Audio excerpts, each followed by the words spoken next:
can't have kids, but you can have me. I'm small, but I won't hate you when I reach my teens. Now I'm young and overwhelmed with hospital bills. I've had some visitors, but I'm sick still. And fuck family, I only wanna see friends. So crawl into the sheets of my hospital bed. And I never had faith in doctors or gods, so take me home, I've had too many shots.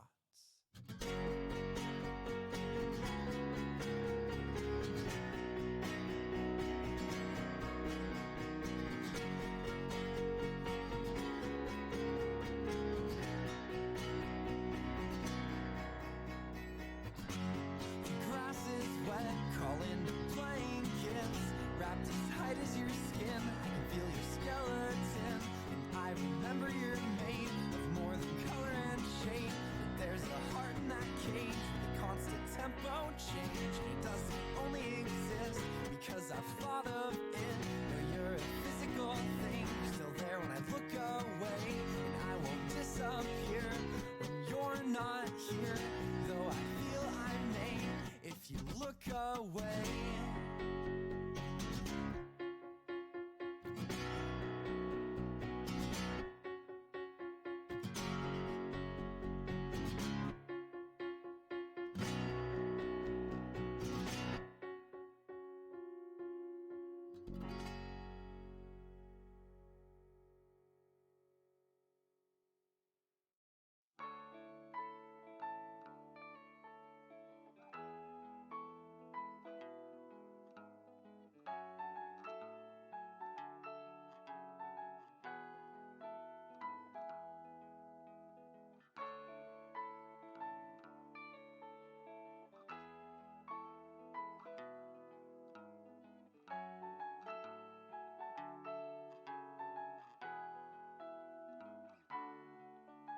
I've got a headache full of fantasies, but they're not the kind with beaches, more like dark city streets that lead me nowhere. That's where I want to be, and most times it's stupid, but for now I'm hoping that there will be no end to this. Cars get into accidents, but I am not inside of them.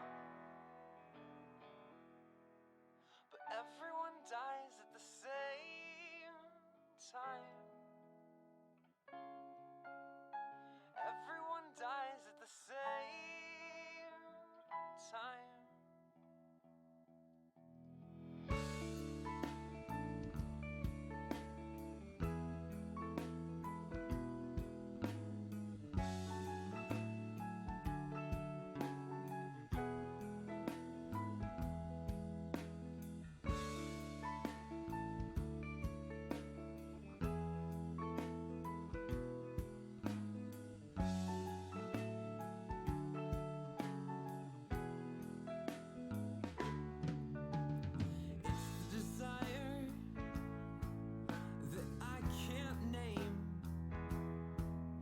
So I fill myself with everything until my stomach aches. And how many blankets until I'm comfortable? It's not the warmth I'm needing, but the weight that I'm dying for. A moment is merely a concept, 'cause it's impossible to accept that if you tear time apart, you don't get to anything. And so everyone dies at the same time. Everyone dies at the same time. Everyone dies at the same time. Everyone dies at the same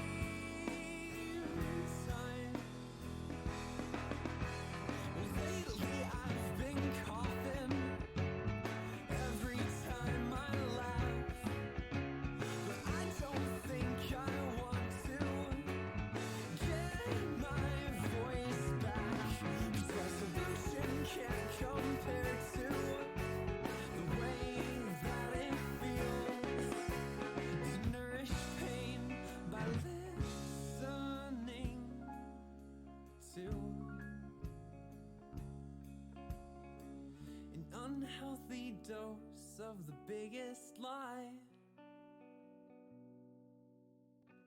or watching the windshield cry, or torturing myself with a fictional family. I know Claire's not real. She won't ever love me.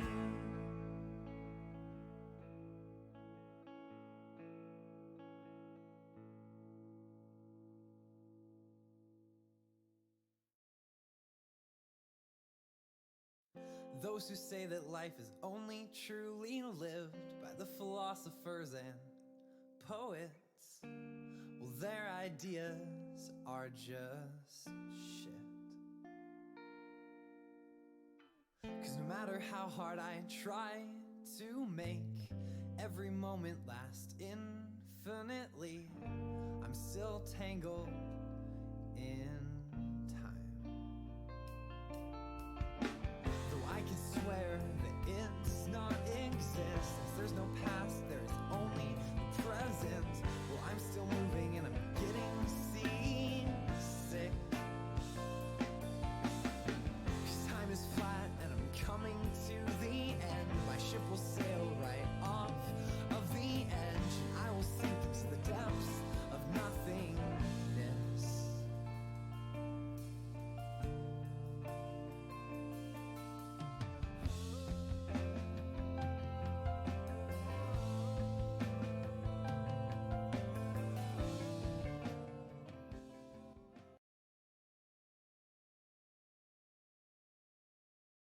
Transition over. Hey, look at that. We're back. We're on the internet, boy. We are. We are, in the words of Brian W. Foster, are we on the internet? Probably. The answer to that is yes, we are. We got our internet fixed. Hey. And we are no longer dropping. So I don't know if people want to jump in the chat anymore. No. But if you want to, you can. You know, it's this time of year I'm writing the most useful skills I learned in college. The most useful skills I learned in college were how to take a shot so I can down my cough syrup. Yeah. And how to chug an Alka-Seltzer. Why are you saying this is a useful skill that you know right now? Because my throat is sore. Oh, It gets this way every year. And those are the skills I really use from college. Got it. I mean, I have yet to use APA formatting on a paper since I graduated. I mean, But the ability to shoot cough syrup comes in handy at least once a year. I mean, I use a lot of the stuff that I learned in high school and college every day at work because I work in a business where I am writing every day. This thing is like broken. I probably use more than I learned. Look at this. You know, we don't need to hear you anyway. They want me. I'm fucking just impotent. Yes, you are. I'm just gonna move. Nope. See, look.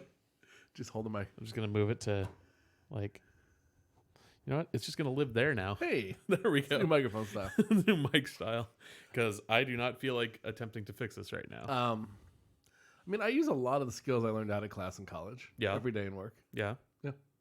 Out of class? Yeah.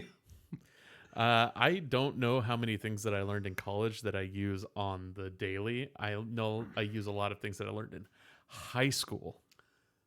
That's fair. Mostly because I do a lot of writing. And actually, you know what? That's not entirely true. I do use a lot that I learned in college because I learned how to use InDesign in college. Okay. I do have one skill I perfected in college that I use daily. Yeah. Tis my ability to bloviate. For those who are unaware, bloviating is when you are It's the ability to talk talking about nothing for a long period of time. and make it sound important. Yes. Yeah. That is my life. That you are quite skilled at that. I will give you that. We ran this podcast for 9 years. 9 years, 7. It's felt like 9. 7 years. Going into it'll be year 8 because we started in 2012. I don't know when we started anymore.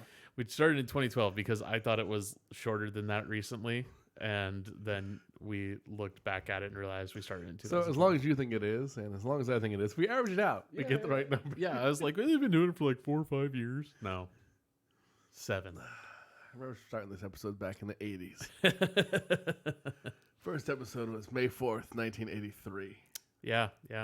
We had just we were just thinking about, what could Revenge of what is it? Revenge of the Sith look like? Yeah. Or no, Revenge of the Jedi. That's what it was. Return of the Jedi. No, it was Revenge of the Jedi. Well, it was originally before it was released, wasn't what it? could Revenge of the Jedi look like? Yeah. Yeah. Yeah, no. I mean, by that late in 83, it probably had switched over to Return of the Jedi. It wasn't until like It was always marketed as Return of the Jedi. yeah, but it wasn't until like It wasn't until 8 marketing. months. It wasn't until marketing got a hold of it. That, yeah, it was always Revenge of the Jedi. Yeah. And I don't remember what year that actually came out. I want to don't- say 84, I 85, want to say 83. 83. I could be wrong. I know 77. I thought 77, 81, 83. Was that what it was?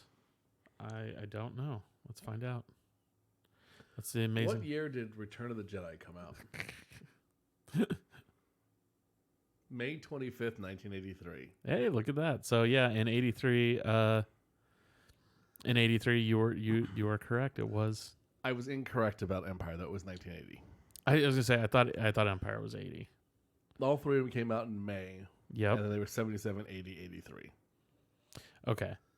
That makes So they were sense. basically all exactly 3 years apart.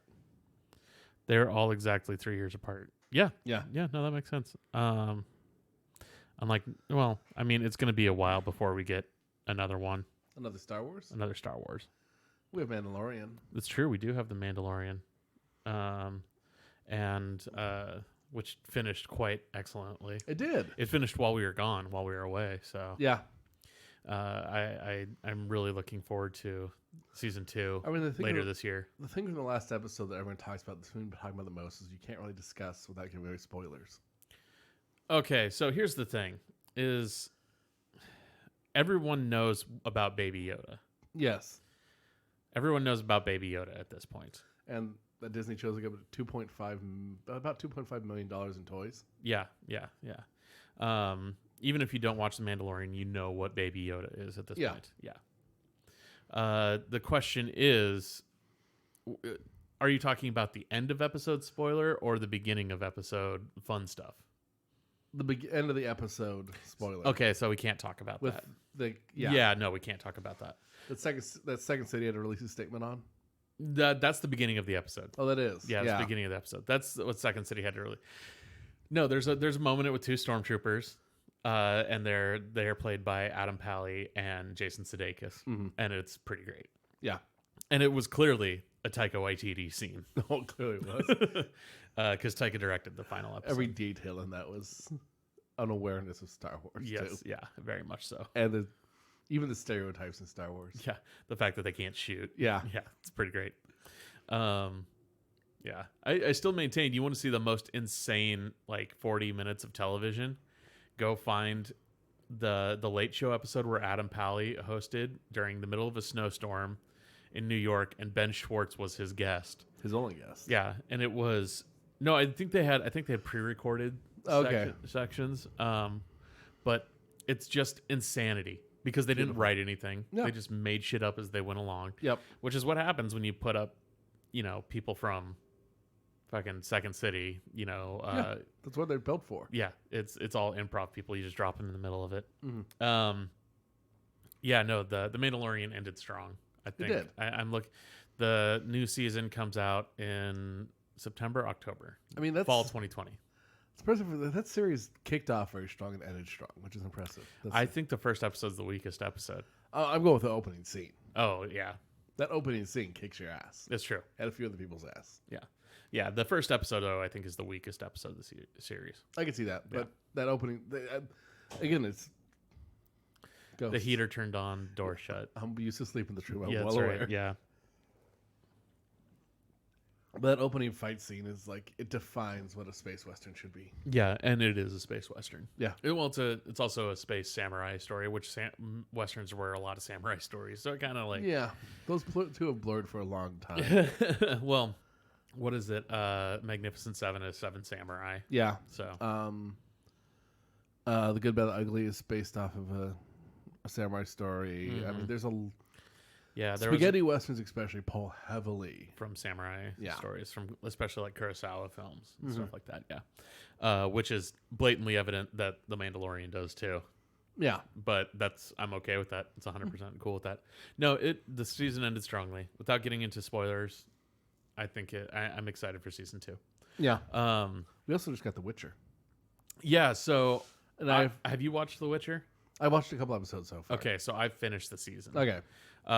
It starts. I think the first episode is the weakest episode of the series. What I've seen so far, yeah.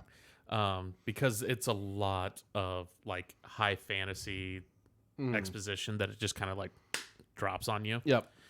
And as the season moves on, you really start to get it. Really, everything kind of comes full circle and becomes like a solid season of fantasy television.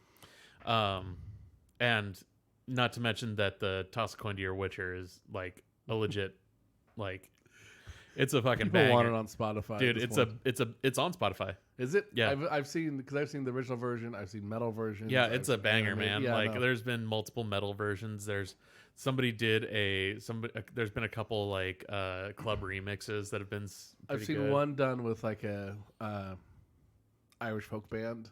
Yeah. No, it's a solid Ren Fair. You know, I would not be surprised if we're at the Ren Fair this year, sitting in one of the pubs, and when music comes on and we hear like a bard singing "Toss a Coin," or we're just wandering around and there's somebody dressed up as Jaskier. I heard Jaskier, the bard. Might also get it at Emerald City. It's true. Oh yeah, no, we're gonna get it at Emerald City. But even singing it like that. Yeah, no, I wouldn't be surprised. I did laugh though that the costumers apparently were complaining. Yeah. Did you see this story? Huh. They're complaining about Henry Cavill and having to costume him. Oh right, the leather. Because his muscles were so big that he kept wearing through the leather. Like, Jesus Christ, dude.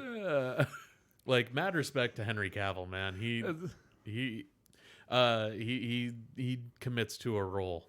Like, I appreciate that. He's a when they give him something good to work with, he's a damn fine actor. So yeah. But you found something. I did. And I stopped you from reading it before the podcast because I thought it'd be interesting to bring up. I feel I have found the dumbest take Okay. on Witcher. Okay. From a Daily Wire host.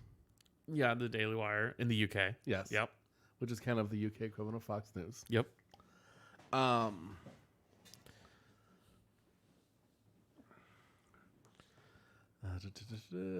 on. Hit us with it. So I'm trying to find exact. I'm immediately I was put off by the fact that there's a queen who fights like a man. There's a couple scenes where women fight with swords. I just hate these scenes because no woman can fight with swords. 0 women can fight with a sword. Really? He suggests felt it was impossible for any woman to successfully fight a man with a sword because all men are much, much stronger than any woman.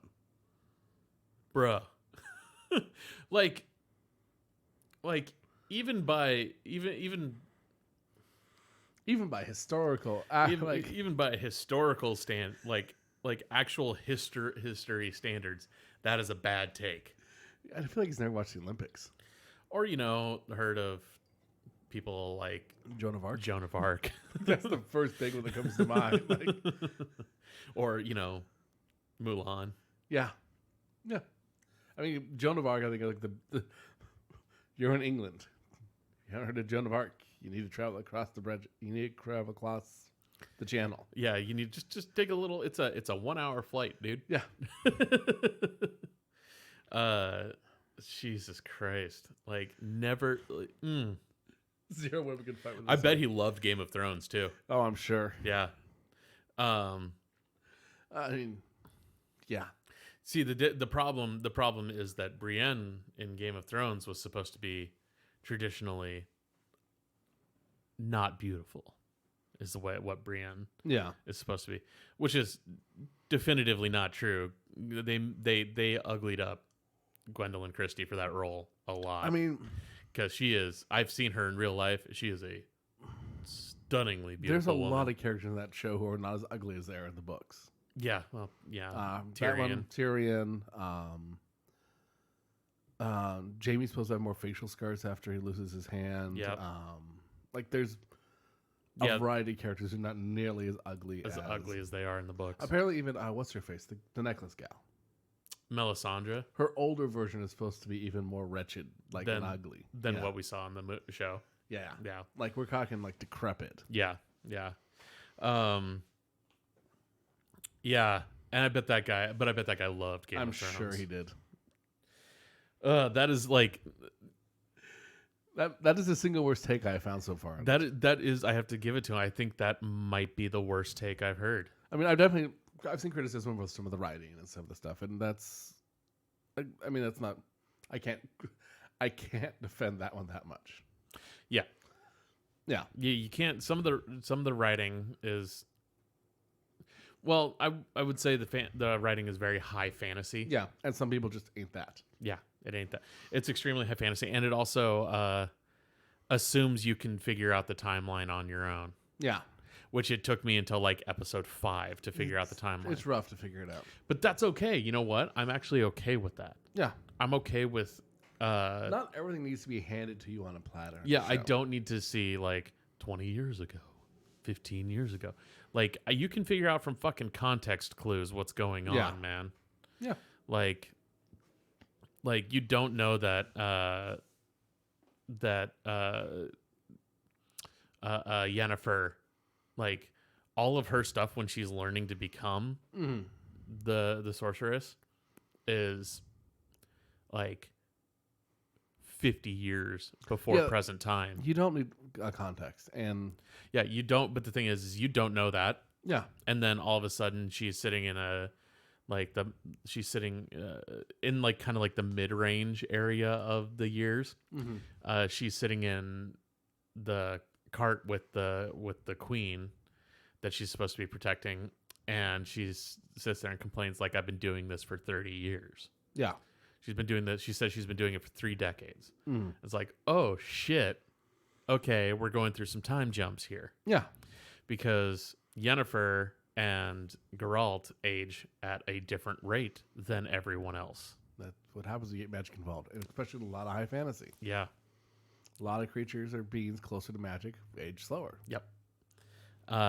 It's just a... Wizards and elves, for example. Yeah. Yeah, it's true. Yeah. But it's... it makes... like... I kind of actually appreciated me being able to figure out the timeline as opposed to being handed it, because it was the, oh shit, all of this stuff, like that. It's 3 disparate storylines. Yeah, it's Yennefer, Geralt, and Ciri, and it's being told over a span of about 70, 80 years, and it's all moving towards a single moment that is at the end of the season. Yeah. And like once you get to that moment, all of the timelines are there. Converge. But everything leading up to that moment is kind of a mishmash of wibbly wobbly, timey-wimey. Wibbly wobbly, timey-wimey. I mean, that's the other thing about something like that is also, when you start getting high fantasy, you have to determine, some of that you have to determine some sort of calendar pattern then. Yeah. And that's not always advantageous to the story. No, yeah. And and calendars are relative. Yeah. Like what the D&D calendar is far, far different than our Gregorian calendar. It's not even based on it. I mean, even just look at I think Critical Role has 10 months. Yeah, we use Gregorian compared to Arabic calendar. Yeah. Compared to the Chinese, like even just within our own non-fantasy world, getting into solar calendars versus lunar calendars and things like that. Solar calendars versus lunar calendars. When does the new year fall? Blah blah blah. All that stuff. Yeah. And there are some that have gone from lunars to solar, which create weird things. And yeah. And but that being said, we definitively know that here on Earth, whether or not there's differences in calendars, we know that it takes 365 days to rotate around the Earth. Yeah. To rotate the Earth around the sun. we know that is definitively true. Yeah. Well, yes. Yes. This few argue it's the sun rotating the earth, but Fucking that only takes 24 hours, point something. yeah. Wasn't who was it that was killed for that? Was it Galileo? Galileo wasn't killed for it. He was excommunicated. That's right. He was excommunicated. He was socially killed for it. Yeah, he was socially killed. But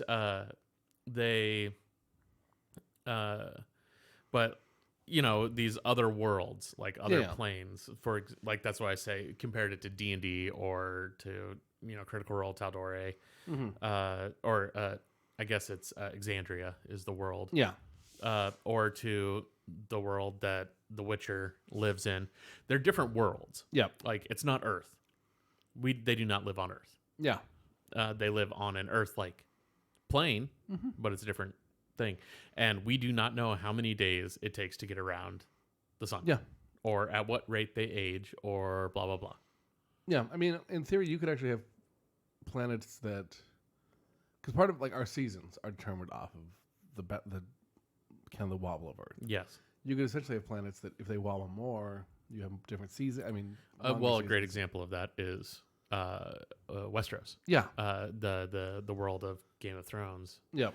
Of Song of Ice and Fire, where they literally will have summer for 15 years and winter for 10 years and summer for 5 years and winter for 5 years and summer for 10 years and winter for 20 years. And that's why they talk about the long winter lasted 20 years kind of thing, where it's winter the entire year round. Oh, that complication carries over even more in sci-fi. Yeah. When you get galactic scanning empires, what determines a year? Yeah. What came up recently on our social feeds is related to what came out, but Ben Solo was born was born on the basically I'm not sure the exact name of it, but it's the day that the Empire and the Republic actually declared peace. It's the end of the Battle of Jakku. Was Ben Solo was born that day? Yes. It's 1 year and 4 days after Battle of Endor. Mm-hmm. What determines a year there? See, I know that this is. I actually know where This is a bullshit question in specifically in Star Wars because they have a galactic calendar in and do you Star know what Wars. It's based off of? Is it based off Coruscant? It is. Yeah. Because that's the capital of the Empire of the Empire and the Republic and everything 2,500 years. Yeah. And so like years are so no asking that when you get into sci-fi, I'd throw that shit out the window because of the fact that you're hopping from planet to planet and every planet's different. They have a galactic calendar. It's based off one thing. That's what you go on it, right? And for the most part, there are sci-fi we get into where you have multiple empires that use different calendars. Yeah, I'm not. It's too much. Yeah. All of this to say, which is a strong diversion from the fact that The Witcher, in terms of storytelling, does not have a singular timeline. It does not. And women do use swords. Jesus fucking Christ. We come full circle. Time is a flat circle. That one's based on Earth. Oh damn, I forget the name of the movie. Because there's what was the one where they were jumping planet to planet and time is moving different? It came a couple years ago. Are you talking about the really bad one? I don't think so. It was highly critically acclaimed. Are you talking about like Cloud Atlas? No. Because that one got panned. It's not Valerian. Matthew McConaughey's in it.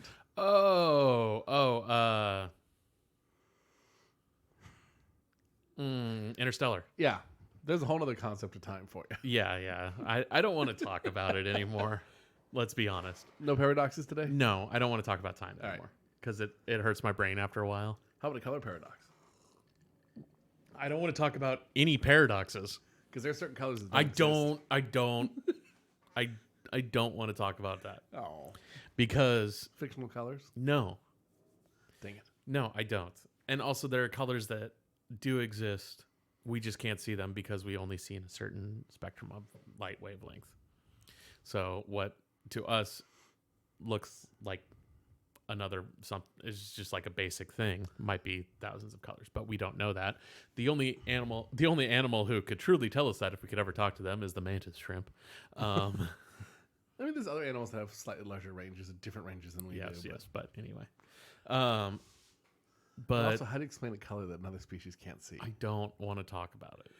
I really don't want to. I do not want to talk about any of these. Like, we're not getting into the maroon problem. No. Okay. We're not getting into these.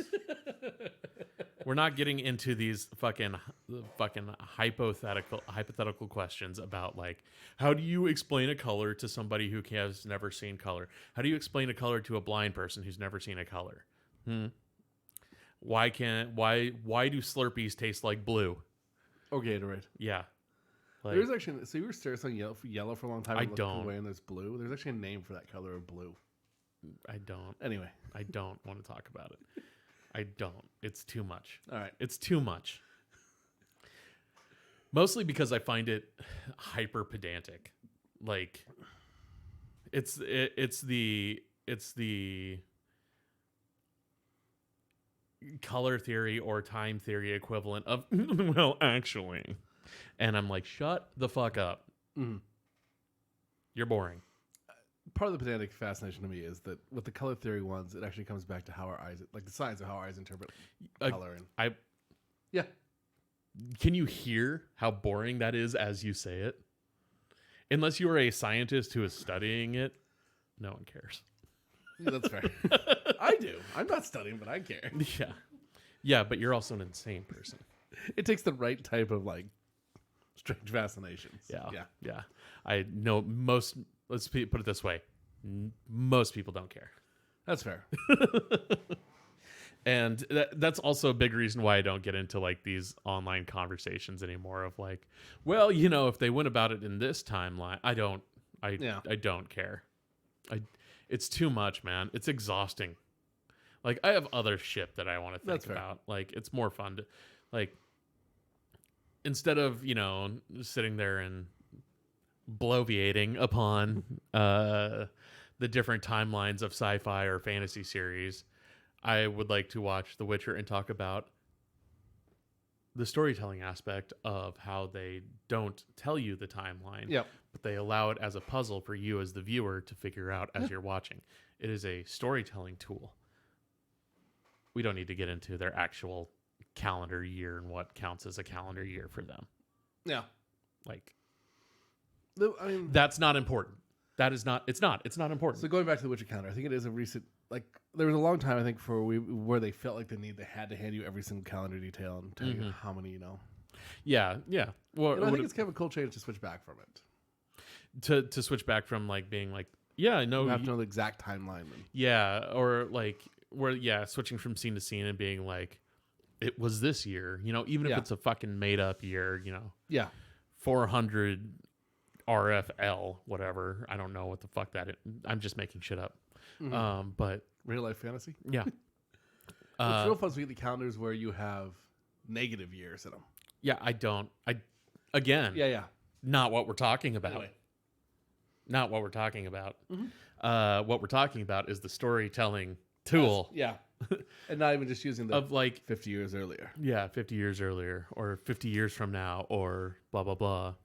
It's the thing of, we're going to show you a scene at the beginning of the show, and this is happening in that scene, and then we're going to come back 4 episodes later, and we're going to show you a part of the story from another perspective, because there's a part of it where I think about it, it's like there's from Ciri's viewpoint, you see it at the very, very beginning. It is what kicks off the story for her. Yeah. But for Geralt, that doesn't happen till, like, I think it's 8 episodes. That doesn't happen till, like, episode 7. Well, the part was interesting about the opening, the very beginning of the series, the first episode is also, you're not necessarily aware these are all different. These timelines are happening at different timelines. That's what I'm saying. Like, as you're figuring it out. So what happens to Ciri at the beginning? It doesn't happen until episode 7 for Geralt. Yeah. And so those other 7 episodes are all his past story leading up to that moment. And then from episode 7 to episode 8 are him and Siri and Yennefer's stories coming to ahead. What I was saying is that in the beginning, like, you don't even necessarily, like, you're jumping between this royal family and these battles and Geralt. Yeah. And you don't even necessarily know those are different. And Yennefer. And Yennefer. You don't even necessarily know in the beginning. Those are happening at different times. That's what I'm saying. Yeah. That's exactly what you don't know that they're happening at different times. Until later on. Until later on when you see it from the other perspective. Yeah. And then you put together 2 and 2. It's like, oh, that's what that is. Mm-hmm. So, like, you don't... that's one of the things that I've appreciated about it is it lets you as the viewer... Yep. Put those pieces together. I also understand how that might be frustrating for some people. Yeah. I mean, the other thing also goes back to, like, there's definitely high fantasy, and that's frustrating for some people no matter what you do with it. Yes. But, like, I think about, people like my dad. Yeah. Who really likes high fantasy stuff. Like, he loved Game of Thrones, except for the last season. But I get the feeling that if I watched The Witcher with him, because it is not a linear timeline, You'd be frustrated. He would be frustrated. Like, I thought that person was dead. Why are they alive again? Haven't I seen this person before? Yeah. It's like, yes, but this is happening before. Well, how do you know it's happening before? They didn't tell you what year it was or what time it was. And I'm sure at some point someone will go through and cut everything into order. Yeah, somebody will make a linear version of it at some point. And I think that's, but the thing is, I think it's done really well in The Witcher of the timeline jumps. I think it's also one of those ones where a linear story, you lose some of your elements of surprise. Yes, you do. It's kind of, it comes back to going back to Star Wars again. The prequels being after The Empire, you gain the Darth Vader reveal. Yes. Yeah. Yeah. You aren't ruined by watching the prequels first of knowing that Darth Vader is Luke's father. Yeah. Yeah. But I think about other series that have tried to do kind of the time jump around, and Arrested Development tried to do it with one of their seasons, the first season on Netflix. All right. And it did not work. It was... Didn't Netflix actually release a version that was in order? The people from... Mitch Horowitz and Netflix worked, and they re-released it in order, and it was so much better. Because I think I started watching the first Netflix season, and it was tough. And ended up going waiting. yeah, because it was rough. It was hard to watch it. Yeah. I got what they were trying to do. It didn't work. Yeah. Whereas The Witcher, it does. Mm-hmm. It works. One thing that I'm going to change topics. Okay. To another show. Is it another show about keeping a reveal secret? Because I'm thinking Mandalorian. No. No, we talked about the Mandalorian. But the whole thing with keeping Yoda secret and intentionally not like releasing toys prior. No. Okay. We should talk about Letterkenny. The new All season right. dropped. The new season of Letterkenny dropped. It did over Christmas. I watched a good chunk of it. I have watched it all. Yeah. So I got to appreciate they're doing technically they're doing been doing 2 seasons a year, which is why this was season 8 and it was their 4th year. Yeah. But which we in the States would treat that as the first half of the season and the second half of the season. There are some shows still that do 2 seasons a year type thing. Yeah, but you think about, like, for example, the CW shows, or you get a lot of the midwinter break, the mid-season breaks, where they over the winter break will go, will take a few episodes off. I mean, a few weeks off, and then they'll come back with the back half of the season. Yep. And that's kind of, so it would all technically be season 3. It's just 3A and 3B. Yeah. But for Letterkenny, that is seasons 5 and 6. Mm-hmm. Yeah. Yeah, because they do 6 or 7 episodes a season, and then they take a break for a little while and then release another 6 or 7 episodes. Yeah. And I think, but they count them all as different seasons. Because like season 7 to season 8 definitely feels like a season break, not just a midwinter or a It mid-season. absolutely does. Yeah. With everything they set up at the end of that and where it's at, Mm-hmm. it feels like a season finale. Yeah. I told you my favorite headline talking about the newest season was Letterkenny still one of the funniest shows on television despite its commitment to storytelling. Yeah. Which is true. Like we talked about the Yeah. early seasons of Letterkenny and how There are a lot of episodic things. very, very episodic. Like there'd be running jokes and Yeah. maybe one through line story that carried. But even then, there's so many just standalone episodes. Yeah, yeah, and wasn't until like about season 3, season 4 they started to get a hold of an actual like idea of storytelling. It was about the time they went to Quebec's. Mm-hmm. No, it's earlier than that. Is it? Yeah, Okay. yeah. It's good fishing in Quebec. Fucking hate Quebec. But no, they still have like their standalone story arcs for each episode, but they have committed to a larger idea of storytelling, and that larger idea of storytelling does drive a pathway of a full story through the entire season. Yeah. And they kind of started. They really started laying groundwork for it at the previous season. However, I think the previous season was, at least they'd done it a little bit, but I think the previous season 7 was where they really tried to commit to telling a full story throughout the season. Like the other ones, there would be 3 of the 6 episodes would be committed to telling the story. Yeah. As soon as it got to season 7 is when they really committed to like every episode has part of these stories. Was the championship season 7? Championship was season 4 or 5. Yeah. But like, again, that's a couple episodes. Was it only a few episodes? Yeah, it's only a couple episodes. It's not like there are episodes where you do not see Jonesy or Riley. Yeah, for some reason it felt like them taking over that team to the championship felt like a full chunk of.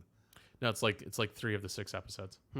Yeah, it's just that they might do a cutscene to them. Yeah, and it'll be like them yelling at Shorzy, or Marianne and Betty Ann being hard asses kind of thing. But the thing is with season 7 they really committed to Wayne and his relationship. Yeah. Being like the entire series has had Wayne going through different relationships. Yeah. But, like it was an episode or like the end of one season and the beginning of the next season. And in between that time period, the relationship happened and it had ended. Yeah. Or like the Tannis relationship for the most part. Yeah. Tannis, there's a little bit of build up to the start of the relationship and there's the fallout of the relationship. Yeah. And that's it. Yeah. And then the relationship's over. Yeah. They're still good friends. But it wasn't going to work as a relationship. They did one episode about like why it wasn't going to work. Yeah. And that was it. The date. Yeah. But which I think is episode 2 of that season. Yeah. The episode 1 was you don't fight at weddings. Right. Yeah. But the thing is that season 8, I feel like their commitment to actually telling the story throughout and telling multiple stories with intertwining threads. Yeah. Actually worked. It did. It didn't work so much in season 7. I thought season 7 had some issues. That's fair. I thought it was. I thought season 7 they were trying to tell the story and didn't entirely know what to do, and so a lot of their longer joke scenes were more filler than they were them trying to actually tell jokes. Was it beginning? It was end of season 6 where he got engaged. Yes. Yeah. Yeah.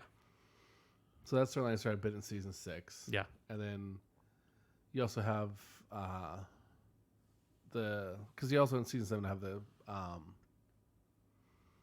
I guess the very end of it sets up the going back to fight in the test for the Skids to go back and fight in the city. Yes. Yeah. That was the end of the season 7. Yeah. Yeah. And so you get into season 7 and like there are all these like dangling threads of storyline that they had that they actually pick up. Yep. And not just for an episode, but for multiple episodes carrying forward. And so, and I think honestly, I think the jokes are better in season 8.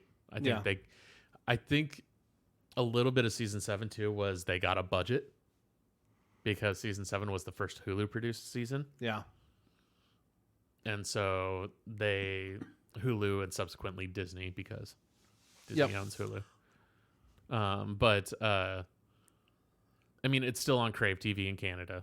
Yeah. But it's I think they struggled a little bit with having more budget, so they wanted to do a bit more.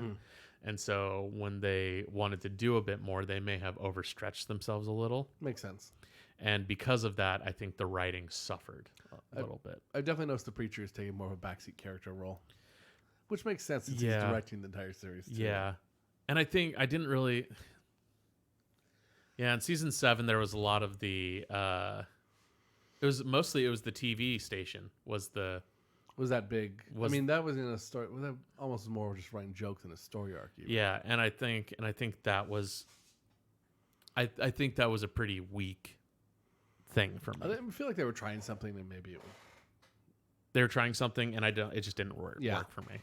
Whereas season 8 got back to classic style of Letterkenny, but with a commitment to a greater storytelling style. Like there's multiple storylines that happen over the course of multiple episodes for the Jocks, the Skids, Katie, and Wayne. Yep. And Dan and Derry. Like they all have multiple storyline threads running throughout. And I mean, season 8 even brought back a character from the first episode of Letterkenny that we had not seen since the first episode of Letterkenny. Alexander. Right. Yeah. Yeah. We had not seen Alexander since the first episode of Letterkenny, and he came back in season 8. Yeah. And was really funny. Yeah. Really, really funny. Sort of random. Yeah. No. Season 8 is a strong season, at least as far as I've gotten. Yeah, you're a couple episodes from the end. Yep. Because you got distracted by Letterkenny. I did.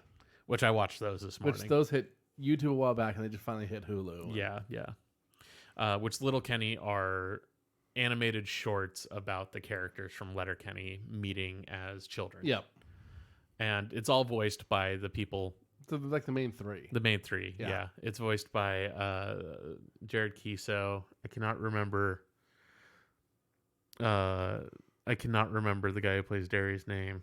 And Trevor K. Brown, who plays Squirrely Dan. Yeah. Yeah. But they all voice their individual characters, and then Kiso voices a lot of the supporting characters too. Yeah. But no, it's pretty adorable. It's pretty cute and pretty funny. It is. And they do some cold openings on that one that are amazing. Yeah, they're just like the little kid version of like the original Letterkenny Problems sketches. Yeah. Yeah, it's pretty great. But yeah, I think they've done a solid job with season 8. I'm looking forward to more because they keep setting up. That's the thing, is they do a really great job of setting up the end of the season for another season to come. Yeah. It's never like, it doesn't ever feel like it could. It always kind of feels like it could be the end. Yeah. But it doesn't have to be. Season 6 is where he gets engaged at the end. Definitely felt like it's a hanger, but it could be the end. Yeah. But they also didn't really know where they were going at that point. Yeah. So. Yeah. And in the end of season 7, they knew they had another season. Yeah. And that's the cliffhanger there is absolutely a story carryover. Yeah. Yeah. I've got a random question for you. Yes. What does Magic the Gathering and Dr. Dre's Compton have in common? They are both owned by Hasbro Toys. Yes. You are super behind on this shit. Oh, I just hit my newsfeed this morning. Oh no, this is months ago. We have talked about I've talked about it at D&D with the people from D&D. Because I guess it was just finally finalized this week. yeah, no, that's Been on the one of the very first questions that was brought up because I work with so I guess that deal was finalized this week. yeah. I play D&D with people who are in marketing and one of the IP lawyers. So she knows everything about what's going on with that. And so we had an in-depth discussion about it. But Does that mean we're allowed to start playing Death Row Records music at D&D sessions? we have had a discussion of the fact that they can now legally create a Death Row Records RPG using the likenesses of all of the Death Row Records artists Within the time that they were with Death Row Records. within the time that they were at Death Row Records. Yeah, that is a thing that can legally happen. They can actually do that, which also means that the Wizards of the Coast live streams can use Death Row Records that is amazing. music, as long as they use the censored versions because they're it's not all ages, but but also the company that Hasbro brought had a couple different labels under them, but there's other stuff. But there's other stuff. Definitely the standout. But we had the discussion. Then I was sitting at the table and I was like, Perkins can't write that. And they were like, no, he cannot. I mean, could he? Yes. Should he? No. Like, what am I afraid to? Do you know who runs Death Row these days? I don't. Because Suge Knight's in jail. Voluntary manslaughter. Yeah. Dre's doing Dre stuff. Yeah. Those are offenders. Current runner of Death Row Records, Ray J. That's right. I did hear about that. Yeah. Which seems wonderfully ridiculous. I mean, dude he doesn't make a lot of music anymore. Apparently, he's got better business skills than than as a musician. Yeah. I mean, the main thing I did hear that. The main thing I know him from is what makes it even more awkward. The Kim Kardashian sex tape. Yeah. I remember his music. Yeah, but yeah, it was the Kim K sex tape. Yeah. So Hasbro now owns a rap record run by a amateur porn star. Yeah. But yeah, there's so many. There were some other things in there. There were some other properties in there too that they were excited that they could start fucking with if they wanted to. But Death Row is definitely the most entertaining. Yeah, because it's fucking Hasbro. Yeah. They own which is another. But one thing that's interesting is Hasbro lost something this week too. What did they lose? They officially no longer have the exclusive rights to DC action figures. Interesting. Those are all gone now. They have gone to another company, which also means that McFarlane Toys is starting to make DC action figures. Ooh, that's more interesting. Yeah. I'll be interested to see where McFarlane Toys goes with DC figurines. They've already put out a design. I don't know when it's getting released, but I've seen a design for a prototype Batman the Animated Series McFarlane toy. Oh, no, it's not their first ones I'm interested in. It's later on when McFarlane starts to get weird with it. Yeah. Well, what I'm curious is because McFarlane Toys also has a contract with Critical Role. Ooh. Yeah. So, they're working on those right now, too. Which, you bet your fucking ass I will have a fucking McFarlane Toys Grog Strongjaw. I'm just thinking, how many different variations of Batman Hasbro managed to produce? Oh yeah. When else do you hand that same library to someone like McFarlane? Yeah, I mean, and we've already seen a little bit of what that looks like because we've seen the maquettes, the statues. Yeah, we've seen McFarlane's Batman and McFarlane's Joker. Yeah, in those, as the artist edition Batman black and white statues, which are beautiful, and I absolutely love them, but. See what happens when they start putting his, traditional Todd McFarlane spin on shit. I still own 3 McFarlane figurines from high school. One of the versions of Spawn. Yeah. Do you have a Violator? No, it's Spawn, but it's some weird. It's almost feels Irish. I thought you had a Violator too. I don't have a Violator. I've got Rasputin. Yes, the Hellboy Rasputin from the movie. No, No. just a weird. He did a take on like, almost more in the legendary historical figure type things. It was part of a horror series. Okay, yeah. Like I think he also did like a Frankenstein, but this is part of it because Rasputin's such a weird Fucking person. Yeah. that actually, I guess I still have a Morpheus somewhere. From the Matrix In the chair. Yeah. What was the fourth one? Oh, is it Artress? The Lich King from Warcraft. From Warcraft. I got it when it was still Warcraft, Not World of Warcraft. Yeah. Okay. I guess I have a Hellboy somewhere too. I say. Yeah. I thought I could swear you had a Violator. I don't. It must have been the Spawn. It's the weird Spawn that Yeah. you have. Yeah. I never got into Violator as much, so Spawn was weird enough for me. As fucking bad as that movie is, John Leguizamo's clown and was so good. There's a number of really bad superhero comic book movies where There's like one standout thing in especially it. villains. Yeah. Like Riddler. Yeah. In Batman Forever. Yeah. Yeah. Yeah. Apparently Ian McKellen in Cats. Yeah. Apparently he's got a standout role in it. I love that their opening weekend was $7 million. That is nothing. That didn't even probably cover the cost of the reshoot of the effects. No, it probably didn't cover the cost of shipping the updated version. Yeah. Like, I am so glad that movie failed. I mean, I don't want to be shitty or petty or anything like that. I just don't. I hate cats. I mean, but I have a little bit of disappointment over that failed. I recognize that something like Cats failing will make it harder for other musicals to become movies. see, here's the thing. No. You know why? Huh. Because In the Heights is coming out later this year. True. That'll redeem a lot of stuff. Yeah. Assuming they didn't shit the bed on it.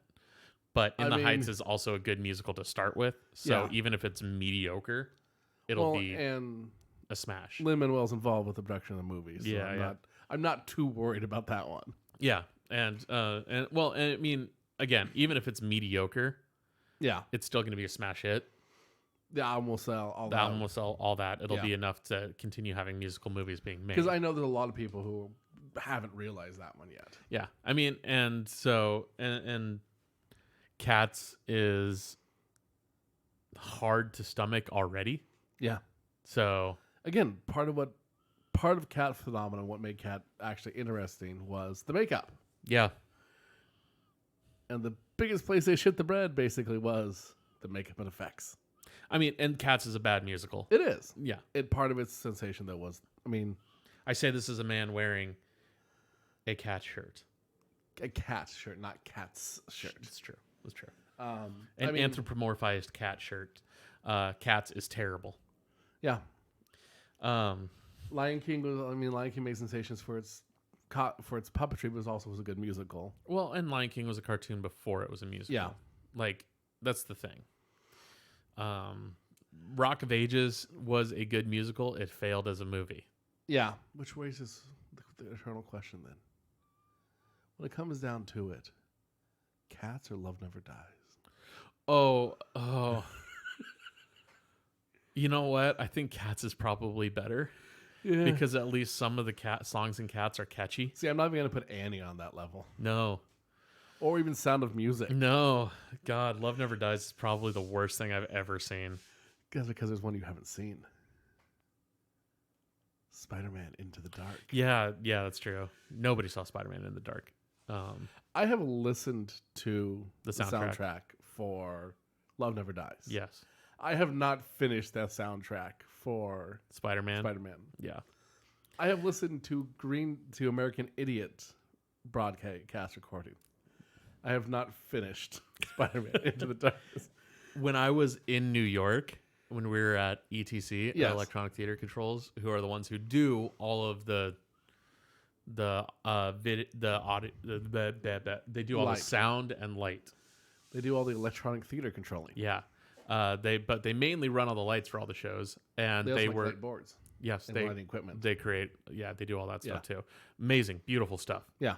Really, really, small little office in fucking Manhattan, but there's like 6 people that work there. I think there's also there's a manufacturing plant over in Pennsylvania. Yeah, there is.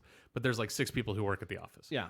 And it's cool. They let us come in and I think they're manufacturing in the same town as Tate Towers. yeah, Lancaster. Yeah, they're down the street. Yeah, But yeah, it's them, Tate Towers, and the Amish. yeah, all producing good stuff. Yeah, but they have what was it? When I was there, we were asking. It's like, what shows should we see?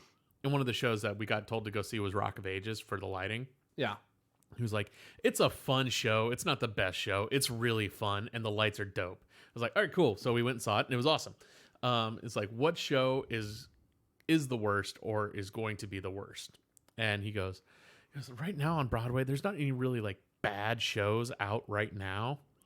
But the one that's a mess and it's going to be terrible is Spider-Man. Yeah. And we were like, really? He's like, this is before like all of everything became public about the production issues and the death and injuries. This is before all of that. He is literally just going into early tech on it. Mm-hmm. Like early tech. Like not even like moving lights, just like where the big light's going to hit for the show. And he's like, it is bad. Yeah. It is really bad. It's like, oh wow. Like how bad is it? He goes, I will be surprised if it makes it through previews. I don't think it did. It didn't. No. It was bad. Yeah. Like, and this was like maybe, so it was supposed to come out like 6 months after we were there, and it didn't come out for another year. Oof. Yeah. And then it failed, and then it got closed before previews finished. Yeah. Yeah, again, it's one of the few soundtracks I can't finish. Yeah, no, it's bad. Like, it's really bad. It's really, really bad. If I have to, I can even make it through Annie and Sound of Music. Yeah, I prefer not to. But yeah, I'm cool with like South Pacific, but I can't do. I walked through a staging of South Pacific when I was in New York. They're doing it at It's a good musical, actually. what's the one that the school down there in New York? Is it Juilliard? Yeah, the big art school. Yeah, Juilliard. The school in New York, Columbia, Juilliard. It was New York University. It was Juilliard. Okay. There's a lot of schools in New York. I walked by Ben Foster at NYU though. Nice. Because Stomp is right next to NYU. Yeah. And we were leaving Stomp to go to Ground Zero. It was after Stomp. We were going to meet folks at Ground Zero. Yep.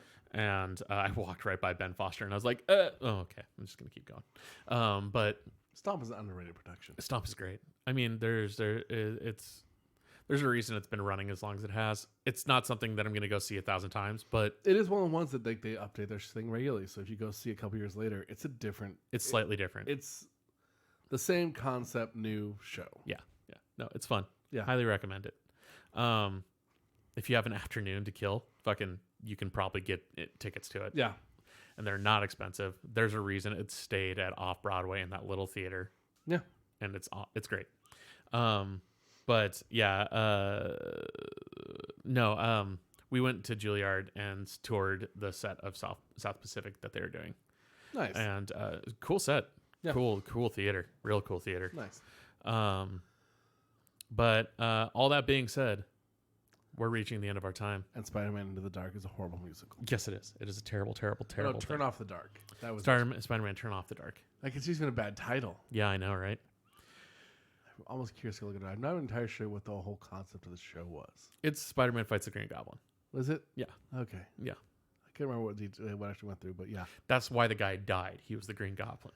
Yeah. He fell off the thing. And was stabbed through. Yeah. By the flying little thing. Yeah. No. Wait, no, that's the movie. That's the movie. No, he just fell. Yeah. Because if I remember correctly, they were doing their own like rigging thing. They weren't even hiring something like Fabulous Flying Foys or something. Yeah, no, they fucked up. Yeah. That said, that's the end of our time. Is it? Yep. All right. So that's it for this week. Good. Hey, look, we made it through the stream. We're good. Well, it took us 9 years to get that right. I know, right? All right. Right. Bye, kids. Bye, kids.